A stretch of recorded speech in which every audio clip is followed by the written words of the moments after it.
Monseigneur Michel Sentier, évêque de Créteil depuis 2007, et je viens d'être hospitalisé pendant un mois puisque j'ai été atteint par le virus.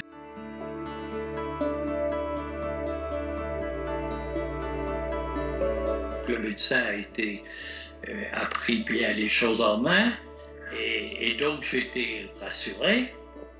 Mais j'avais quand même un peu d'inquiétude. En tout cas, ça s'est beaucoup inquiété autour de moi, mes collaborateurs, l'évêché, ma propre famille, mes neveux aussi, frères, belles-sœurs, mes neveux et nièces se sont inquiétés. C'était quand même pas rien d'être sans arrêt sous oxygène et c'est pas très très facile même de dormir la nuit.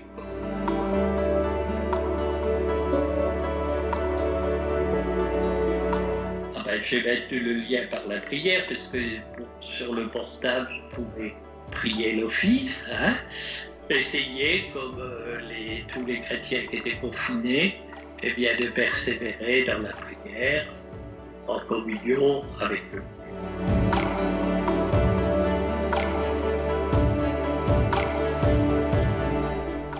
L'enseignement spirituel, c'est qu'on aimait toute personne humaine est vulnérable.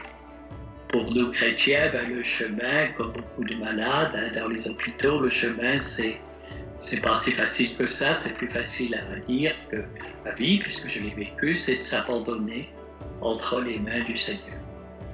Pour un évêque très actif, j'ai un peu approfondi le fait que même si j'ai passé la semaine sainte au lit, même si je ne peux plus être dans mon diocèse, le fait que j'ai accepté finalement cette épreuve m'a mis dans la paix et finalement, paradoxalement, une certaine paix, une certaine joie intérieure.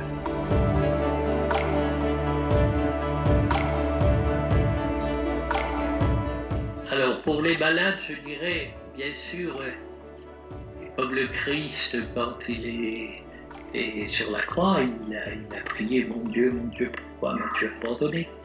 Donc ce mouvement d'être abandonné, il est normal.